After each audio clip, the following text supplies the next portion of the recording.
قاری صاحب، cipher case میں چیئرمین پی ٹی آئی کی جو ضمانت کی درخواست تھی اس پر آج سماعت ہوئی. سماعت کے دوران کیا مکالمہ رہا، اس سماعت کے پر آپ کی کیا ریمارکس ہیں؟ اور دوسری طرف میں یہ بھی جاننا چاہوں گی کہ جو ہم یہ دیکھ رہے ہیں کہ کیس کے بعد کیس بن رہے ہیں اور جو پی ٹی آئی ہے وہ آپ کو کہیں لگ رہا ہے کہ ان کی کوئی سختی کہیں پر کوئی کم ہونے والی ہے الیکشن سے پہلے؟ دیکھیے، پہلی بات تو یہ ہے کہ یہ طے کر لیجئے کہ پی ٹی آئی کا ایک باقاعدہ رویہ ہے کہ وہ ہر کیس جو بھی ان کے خلاف ہوتا ہے اس میں تاخیر کے حربے جو ہیں وہ نئے سے نئے حربے استعمال کرتے ہیں اور معاملے کو لٹکاتے ہیں. فارن فنڈنگ سے شروع ہو جائے. 8 سال لگ گئے اس کو.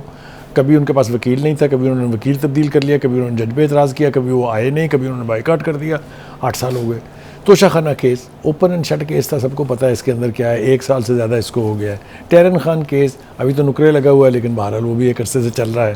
اور اب 9 مئی اور سائفر کے 2 کیسز جس کا سامنا ہے پی ٹی آئی کو، اس کے اوپر جس طرح کی لیت و لال ہو رہی ہے، جس طریقے سے معاملے کو لٹکانے کی کوشش ہو رہی ہے، اس پر آج سردار طارق مسعود صاحب نے کچھ ایسے سوال پوچھے جو امبیرسنگ تھے ان کے وکلاء کے لیے جواب دینے کے لیے. مثال کے طور پہ انہوں نے کہا کہ ہم اس کو انڈیفینیٹلی ملتوی کر رہے ہیں اس سماعت کو. تو ان کے وکیل نے کہا کہ نجی تاریخ دے دیں. اس نے کہا یہ تاریخ والا معاملہ آپ ہمارے دفتر پہ چھوڑ دیں. مطلب یہ تھا کہ ہمیں ڈکٹیٹ کرنے کی کوشش نہ کریں.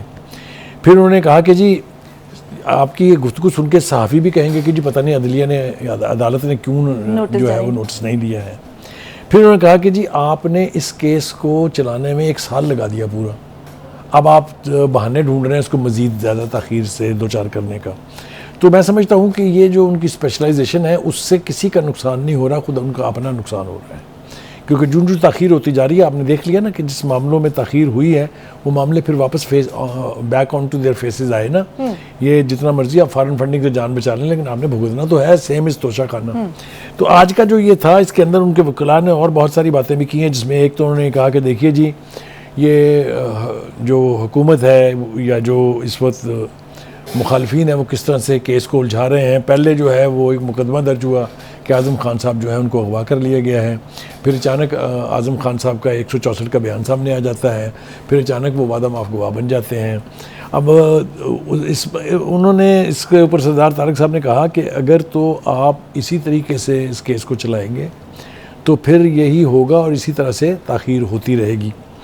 دوسری بات یہ ہے کہ جو ان کے خلاف وعدہ معاف گواہ آ رہے ہیں سامنے، جو اب تک آ چکے ہیں سامنے، جوں تاخیر ہوتی جائے گی ان مقدمات میں تو اور موقع ملے گا جو پروسیکیوشن ہے اس کو نئے شواہد، نئے ثبوت لانے کے لیے، نئے لوگوں کو گواہ بنا کے، جس کا ذکر جسٹس طارق سعید صاحب نے بھی کیا. طارق مسعود صاحب نے بار سردار طارق مسعود صاحب نے ان سے کہا کہ نہ کریں آپ یہ اس طریقے سے.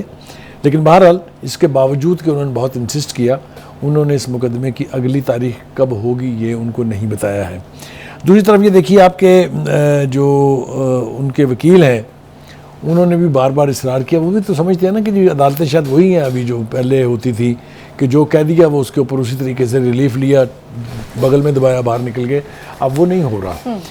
اس کو کہتے ہیں نا کہ جو اوپر سے جو ٹرکل ڈاؤن ایفیکٹ ہے وہ ہمیشہ بہت پازیٹیولی ہوتا ہے. اگر آپ کا چیف جسٹس سپریم کورٹ کا جو ہے وہ ہر چیز کو کھلا اور اوپن طریقے سے، چاہے وہ پروسیڈنگ ہے، چاہے وہ ان کا ہینڈلنگ آف دا کیسز ہے، ٹی وی پہ اگر چلا دیں گے آپ اس کو تو مجھے بتائیں باقی کیا بچا ہے پیچھے. تو اس لیے عدلیہ کی اس وقت کی جو انٹینشنز ہیں وہ تو بالکل واضح ہیں کہ انہیں کسی کا نہ سائیڈ لینی ہے، نہ کسی کی طرفداری کرنی ہے. میرٹس کے اوپر جو کچھ گواہ کہیں گے، جو کچھ شواہد ہوں گے اس کے اوپر ہی فیصلے ہونے ہیں. میرے خیال سے سائفر کے حوالے سے اگر بات کی جائے تو یقینی طور پر یہ بہت پریشان کن معاملہ ہے. کیونکہ آپ نے دیکھا ہوگا کہ جج صاحب نے یہ بھی بتایا ہے کہ اس کی 2-3 ہی سزائیں ہیں، زیادہ نہیں ہے. یا 2 سال ہوتی ہے یا پھر سزائے موت ہے یا سزائے عمر قید ہے.